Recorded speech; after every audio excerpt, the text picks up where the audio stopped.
तुम्ही 40 पर्यंत येऊ शकता, ती बिलकुल चालत नाही. बरोबर.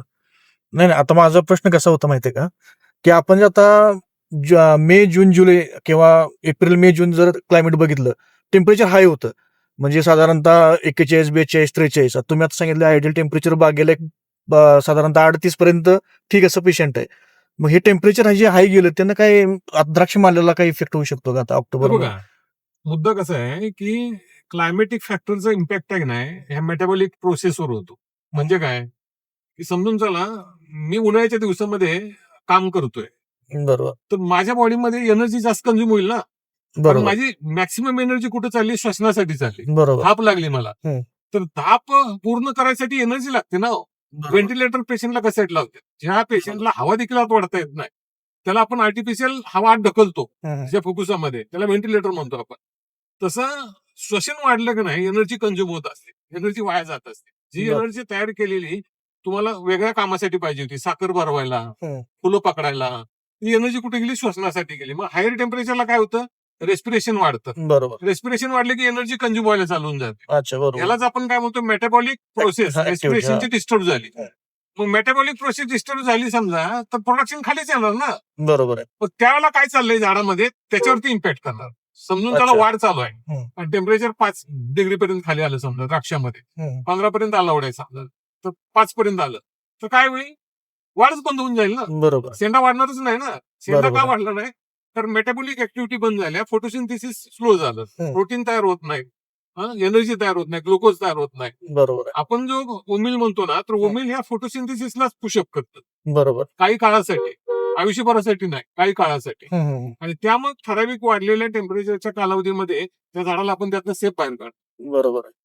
तर प्रत्येक पिकामध्ये लोएस्ट आणि हायेस्ट टेम्परेचर जसं महत्वाचं आहे, तसं मग इंटेन्सिटी लाईटची पण महत्वाची आहे. किती लक्स, हं, हं. सूर्याची किरण किती लक्स मॅक्सिमम पाहिजे आणि किती मिनिमम पाहिजे, ते ठरलेलं आहे. बरोबर. समजून चला, आता द्राक्षाचं उदाहरण घेतलं तर आम्ही मानतो द्राक्षामध्ये 15 ते 20,000 लक्स मिनिमम आणि 80,000 लक्स मॅक्सिमम. बरोबर. तर मॅक्सिममच्या पुढे लयतले 1 लाख पर्यंत जाऊ शकता तुम्ही. बरोबर. 1 लाखाच्या पुढे गेले की गडबडी चालू झाल्याच. हं. आपल्याकडे मे महिन्यामध्ये किंवा एप्रिल महिन्यामध्ये दुपारच्या वेळेला जर लक्स मीटरवर आपण चेक केलं, हं. तर 1 लाख क्रॉस करतोय आपण. बरोबर. आणि म्हणून त्याला प्रॉब्लेम जास्त चालू होऊन जातात आपले. हे अच्छा. प्रॉब्लेम कुठल्या पण अँगल येऊ शकतात ना. गर्भधारणा चालू आहे तर गर्भधारणा नाही होणार. हां. समजा वाढ चालू आहे तर वाढीवर त्याचा परिणाम दिसेल. बरोबर. ते पानांची जाडी, पानांची रुंदी, कशावर ना कशावर तर ते इम्पॅक्ट करतच. बरोबर आहे. त्याला आपण क्लायमॅटिक फॅक्टरची इम्पॅक्ट म्हणतो, झाडावर होणारे. बरोबर. आणि आपण ओमिल तयार करताना हाच मुद्दा पुढे ठेवला, हं. की हे जर क्लायमॅटिक फॅक्टर्स ग्लोबल वॉर्मिंगमुळे चेंज व्हायला लागले, समजा आज एक बरोबर. वेगळं वातावरण, उद्या एक वेगळं, मागच्या वर्षी एक वेगळं, यावर्षी एक वेगळं. ह्या ग्लोबल वॉर्मिंगच्या इफेक्ट मधनं जर का आता शेती वाचवायची असेल, तर आपल्याला फक्त पेस्टिसाइड आणि फर्टिलायझर आणि पीजीआर एवढ्यावर भागणार नाही. हं. तर एक असा प्रोडक्ट पाहिजे जो फोटोसिंथेसिसला मोठ्या प्रमाणामध्ये बुस्टअप करतो. बरोबर. म्हणजे त्याच्यामध्ये मगाशी मी सांगितल्याप्रमाणे प्रायमरी मेटाबोलाइट आणि सेकंडरी मेटाबोलाइट तयार करायची कॅपॅसिटी ज्या प्रोडक्टमध्ये आहे, हं. तुम्ही ग्रोथ आहे ना, युरियानं पण घेऊ शकता ना. बरोबर आहे की. त्याच्यामध्ये सगळं होत नाही ना. नंतर दिल्यावरती युरिया ग्रोथ दिल्यावर काय होणारच तुम्ही आहे. अल्कोलाइट थोडेच तयार करता. बरोबर आहे. युरिया दिल्यावर तुमचा हार्मोनल बॅलन्स ऍक्युरेट होऊ शकत नाही. असं असतं तर मगाशी मी सांगितल्याप्रमाणे जर का समजा आपण ओमिल देऊन पण वाढ होते हं. आणि युरिया देऊन पण वाढ होते, वाटतं. बरोबर. पण ग्लायफोसेट गेल्यावर युरिया ओमिल ग्लायफोसेटला वाचवत नाही, पण ओमिल वाचवतं ना. बरोबर आहे. म्हणजे ओमिलनं प्रोटीन तयार केले ना तेवढ्या मोठ्या हं. प्रमाणामध्ये. बरोबर आहे. हे त्याच्यातली फरक आहे. अच्छा, अच्छा. आता ह्या वर्षी आता टेम्परेचर बघता मागच्या एप्रिलमधलं, तर जे आपण घडं निघण्याची जी काही क्रिया आहे, त्यामध्ये काही प्रॉब्लेम होऊ शकतो का? मागच्या वर्षी एप्रिल महिन्यामध्ये जे हायेस्ट टेम्परेचर गेलं, एप्रिल मे मध्ये साधारणपणे त्या दरम्यान, त्यावेळेला ज्यांची ज्यांची गर्भधारणा चालू होती आणि गर्भाची वाढ चालू होती, हं, हं. त्याचे परिणाम ह्या ऑक्टोबरला दिसतील असं वाटतंय. अच्छा, अच्छा. आता पुढच्या 1 महिन्यात 1.5 महिन्यात आपल्या लक्षात येऊन जाईल. अच्छा. म्हणजे मागच्या वर्षी लवकर पाऊस चालू झाला हां. 2025 ला, हं. आणि 10 ते 12 मे ला पाऊस चालू झाला म्हणून आपल्याला सनलाईट नाही मिळाली आणि बरोबर. टेम्परेचर डाऊन राहिलं, त्याच्यामुळे बरोबर. माल आले नाही. बरोबर. आता यावर्षी त्याचं उलट झालंय. उलट झालं अगदी. टेम्परेचर हायेस्ट गेलं आणि फुल सनलाईट होता, हं. एक्सेस सनलाईट एक्सेस होतं. त्याला. बरोबर. त्याच्यामुळे कदाचित प्रॉब्लेम येण्याची शक्यता आहे, पण ते आज आपण सांगू शकत नाही. ती शंका होती. दुसरा प्रश्न असा आहे की आपण जे ऑक्टोबरच्या नंतर मोठी जी समस्या आहे ती म्हणजे घडजीर्ण. मग ह्या समस्येवरती आपण झोल ग्रुप मधले औषध वापरू शकतो का? बुरशीनाशक वापरू शकतो का? कसं आहे, जीर्ण ही जी क्रिया आहे की नाही, ही क्रिया इंटरनली चालू होते कधी, ज्या दिवशी तुम्ही पेस्ट लावता, हं. हायड्रोजन सायनामाइड अप्लाय करता, त्याच्या 2 तासानंतर ती क्रिया चालू झालेली असते. बरोबर. पहिल्या 8 दिवसामध्ये ती आतल्यात चालू असते, फक्त आपल्याला दिसत नाही ते, कारण तो डोळा फुटून बाहेर आलेला नाही. हम्म. 8-9 दिवसानंतर डोळे बाहेर आल्यानंतर आपल्याला 15-20 दिवसापर्यंत ते जाणवते की बाबा हे जिरा लागला किंवा जिरा लागलेला नाही समजा. बरोबर. आपण डिसिजन घेऊ शकतो हे जिरतंय किंवा जिरत नाही असं. पहिल्या 8 दिवसात तर डिसिजन घेताच येत नाही ना, घेता म्हणजे येत आपण नाही. आपल्याला समजतच नाही आत काय चाललंय. बरोबर. बरोबर आहे. तिथं भयंकर मोठ्या प्रमाणामध्ये हे जिरत असतं अच्छा. आणि बाहेर आल्यावर पण जिरतं. म्हणजे 8व्या-9व्या दिवसापासून पण परत 15 दिवसापर्यंत 17 दिवसापर्यंत जिरू शकतं. हम्म. आता इथं जे इम्पॅक्ट करणारे फॅक्टर आहेत ना, त्याच्यामधला महत्वाचा फॅक्टर काय आहे की या ठिकाणी इंटरनल जिब्रेलिन वाढलं नाही पाहिजे. अच्छा. बरोबर. आतलं जे जिब्रेलिनच्या लेवल आहेत ना ते वाढल्या नाही पाहिजे, तर सायटोकायनिन वाढायला पाहिजे. बरोबर आहे. तर जिब्रेलिन वाढलं की हे जिरणं चालू होऊन जातं. बरोबर आहे. आणि आता मुद्दा असा आहे की जिब्रेलिन कमी कसं करणार तुम्ही, हम्म. किंवा मग मुद्दा असा आहे की जिब्रेलिन वाढतं कधी, तर एक्सेस पाऊस झाल्यावर जिब्रेलिन वाढतं. बरोबर. अति ह्युमिडिक कंडिशन आहे, जिब्रेलिन वाढतं. तर ह्या कंडिशन तुम्ही कंट्रोल करू शकत नाही ना, ह्या क्लायमॅटिक कंडिशन्स आहेत. बरोबर. त्याला कंट्रोल कसं करणार? दुसरं आहे की काही स्प्रे करावा समजा, हम्म. तर पाणीच नाही ना, त्यात कसं काय खेचणार? बरोबर. ते सगळ्यात मोठे लिमिटेशन्स आहे. हम्म. म्हणून एक वेळेला द्राक्षामध्ये आपण पुढचे प्रॉब्लेम सोडवू शकलो, गळकूज बरोबर. असेल म्हणा हा. किंवा आणि काय वेगवेगळे प्रोडक्ट येऊन. पण जिरण्यावर अजून परफेक्ट उत्तर काय येत नाही की बाहेरनं जर काय अप्लाय करायचं आहे, हम्म. करायचं कशावर अप्लाय? बरोबर. पाणच नाही आणि कशावर अप्लाय करायचं? अच्छा. बरं जमिनीतनं काय द्यावं? तर ते जिरतच ऍक्च्युली पावसाच्या दिवसात, बरोबर जमिनीत आहे. पाणी जास्त झाल्यावर समजा. त्याला मुळी ऍक्टिव्ह नसते, मुळी तर कशी काय ओढल त्याला, एखादा प्रोडक्ट दिलाच समजा. हम्म. हा एक तिथला मोठा लिमिटेशन्स आहे जिरणं थांबवण्यासाठी. मग इथं असं होतं की जिब्रेलिन जर वाढतंय, तर इथं जिब्रेलिन कमी करायला अँटी जिब्रेलिक काय औषध वापरू शकतो का आपण, असा एक मुद्दा बाहेर आला. हम्म. हे जे कोनॅझोल ग्रुप आहे सगळा, झोल ग्रुप आपण ज्याला म्हणतो, बरोबर. हा सगळा अँटी जिब्रेलिक आहे. अच्छा. या ग्रुपमधली सगळ्यात सॉफ्ट औषधं कुठली?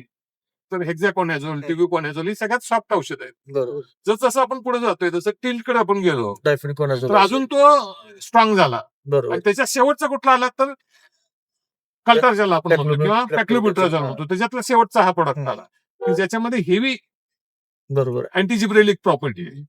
अच्छा. अच्छा. आंब्यामध्ये का वापरलं जातं? कारण आंब्यामध्ये त्या धारणेच्या वेळेला जिब्रेलिन वाढून चालत नाही. बरोबर आहे. ते जिब्रेलिन सप्रेस करायसाठी आपण त्याला काय करतो, त्या पॅक्लोब्युट्राझोलचा वापर करतो. बरोबर. तसं ही जी स्टेज आहे जिरण्याची, या स्टेजमध्ये जिब्रेलिन जर कंट्रोल करू शकलो आपण, हम्म. तर जिरणं थोडंफार आपण थांबवू शकतोय. अच्छा. मग त्याच्यासाठी ही औषध वापरली जातात ठीक आहे. झोल ग्रुपमध्ये. आता घड जिरण्यावरती आपण आता जो यूज काय सायन्सेसने जो ओमिल नावाचा प्रोडक्ट लॉन्च केलेला आहे, तर हा प्रोडक्ट कशा प्रकारे काम करू शकतो त्या घड जिरणे या समस्येवरती प्रामुख्यानं? आता मी मगाशी म्हणलं तसं की हे आपण ग्राउंडवर टेस्ट करू शकतोय की तणावर आपण 2,4-D वापरूया, बरोबर आहे, बरोबर. आणि 1 दिवसानंतर त्यावर आपण ओमिल वापरूया. अच्छा. तर ओमिल काय करेल, हे फील्डवरची प्रोव्हन फॅक्ट आहे. हम्म. ओमिल काय करेल तर 2,4-Dचा जो इफेक्ट आहे तो अच्छा. संपवून टाकल आणि त्या झाडाला मरून देणार नाही किंवा त्या तणाला मरून देणार नाही. हम्म. थोडा इफेक्ट होतो नाही असं नाही, पण ते जिवंत राहतं. बरोबर. म्हणजे ओमिलनं काय केलं तर 2,4-Dला थांबवलं, त्याच्या प्रक्रियेला थांबवलं. बरोबर. प्रक्रिया काय घडते, 2,4-D करतं काय, तर 2,4-D हे ऍक्च्युअली तणनाशक नाही. 2,4-D हे ऑक्झिन गटातलं एक सिंथेटिक ऑक्झिन आहे. जसं की IAA आहे, IB आहे, तसं 2,4-D हे सिंथेटिक ऑक्झिन आहे. ऑक्झिनचं काम काय आहे तर सेल मल्टिप्लिकेशन, एकाच्या 2 करणं, दोन्हीच्या 4 करणं, हे त्याचं काम आहे. जेव्हा आपण 2,4-D पानावर टाकतो त्यावेळेला नॅचरल जर का समजा त्याचं स्पीड आहे 24 तासामध्ये एकाच्या 2 होणार आहेत, बरोबर. तर 2,4-D 24 तासामध्ये एकाच्या 1 लाख तयार करतं. म्हणजे इथं काय झालं की त्यानं हार्मोन वाढवलं, कुठलं वाढवलं, ऑक्झिनला वाढवलं बरोबर. आणि लिमिटपेक्षा जास्त वाढवलं. हम्म. बरोबर आहे. आता हे हार्मोनल इम्बॅलन्स झाला सगळा बरोबर. आणि ऑक्झिन इतकं वाढलं की त्यानं 24 तासामध्ये 1 लाख तयार केल्या. आता हे 1 लाख तयार केलेल्या बसवायच्या कशामध्ये, सामावून कोण घेणार? बरोबर. मग तिथं व्हॅस्क्युलर बंडल बस्ट होऊन जातो, फुटतो आणि झाड मरून जातं. हा साधा कन्सेप्ट आहे. बरोबर. आता इथं जर ग्राउंडवर दिसतंय की ओमिल मारल्यानंतर ते वाचलं, तर कसं वाचलं, तर ओमिलनं काय केलं, जो हार्मोनल इम्बॅलन्स झालेला होता तो अॅक्युरेट करून दिला, बॅलन्स करून दिला आणि त्यामुळे एक्सेस जी ऑक्झिन वाढायला लागलं होतं त्याला त्यानं काय केलं, कंट्रोल केलं. बरोबर. बरोबर आहे.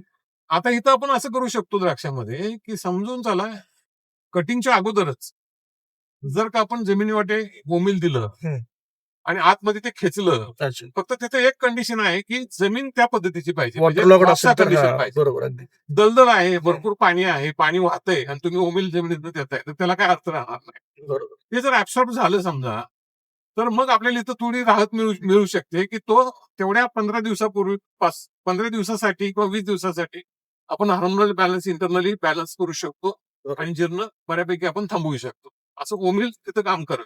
अच्छा, अच्छा. आता मगाशी आपण झोल ग्रुपचा चर्चा केली, की पान असल्याशिवाय ते काम करणार नाही. म्हणजे सिस्टमिक असल्यामुळे जोपर्यंत पान आहे तोपर्यंत ऍब्सॉर्ब होणार नाही.